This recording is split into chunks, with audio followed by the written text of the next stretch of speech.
नमस्कार, मी पंजाब डक. आज आहे 21 जून 2026. काल देखील नाशिक, त्र्यंबकेश्वर, त्याच्यानंतर मुंबईला देखील रात्री पाऊस सुरू झाला.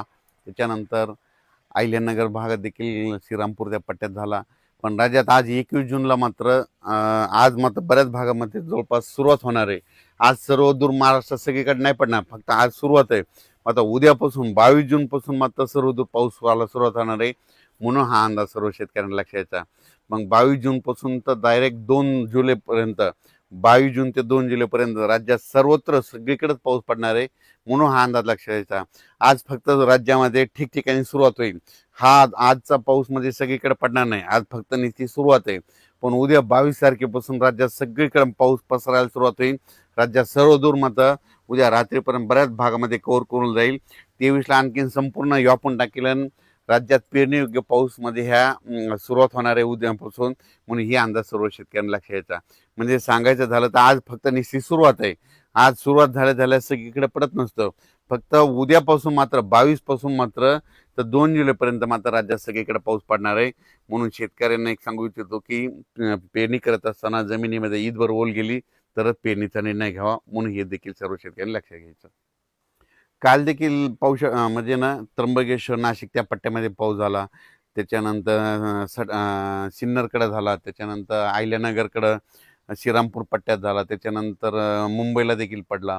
कोकणात देखील बऱ्याच ठिकाणी चालू होता. त्याच्यानंतर बीड जिल्ह्यात तुरळक काही ठिकाणी पडला. इकडं नांदेडकडं, धर्माबादच्या पलीकडे तेलंगणाकडे पडला. म्हणजे गडचिरोली त्या पट्ट्यात देखील थोडाफार झाला.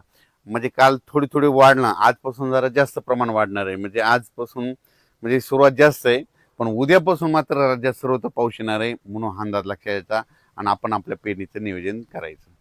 आणि राज्यातल्या सर्व शेतकऱ्याला सांगू इच्छितो की म्हणजे आता म्हणजे 21 जून ते 2 जुलैच्या दरम्यान राज्यात सगळीकडे पाऊस पडणार आहे आणि सगळ्या शेतकऱ्याची पेरणी सुरू होईल. पण परत शेतकऱ्यासाठी एक आनंदाची बातमी.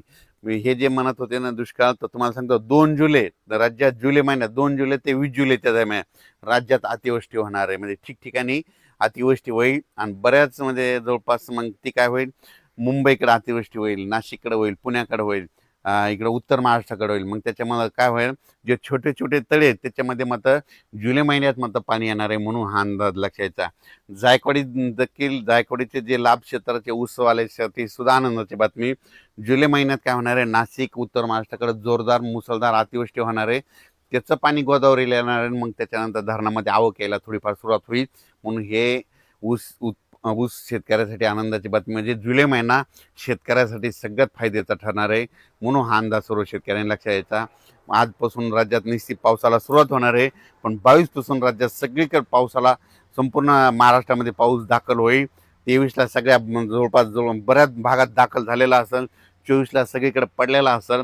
25-26ला शेतकऱ्याच्या पेरण्या लागवडी सुरू होतील. म्हणून हा अंदाज लक्षात यायचा. अचानक वातावरणात बदल झाला. पेरणी करताना सगळ्यात महत्त्वाची घ्यायची काळजी, पाऊस पडल्याच्या नंतर सकाळी सकाळी शेतात जायचं. जर 4 बोट ओला असेल तर पेरायचं नाही, 6 बोट असेल तरी नाही पेरायचं. चांगली ईदभर ओल असेल तर तुम्ही पेरू शकता, कारण की राज्यामध्ये चांगला पेरणीयोग्य म्हणजे पाऊस पडणार आहे. काय होतं, पेरल्याच्या नंतर सरासरी पाऊस उघडत आहे, पण यावेळेस तसं होणार नाही. 22 जूनला सुरू जे होईल पाऊस, तर मग डायरेक्ट 2 जुलैपर्यंत दररोज एक दिवस इकडे एक दिवस इकडे असं काही सगळ्या भागात पडणार आहे. म्हणून यावर्षी आता हे शेवटच्या आठवड्यात पेरणीचं देखील चांगलं पोषक वातावरण राहणार आहे. म्हणून पेरणीची देखील सगळ्यांनी तयारी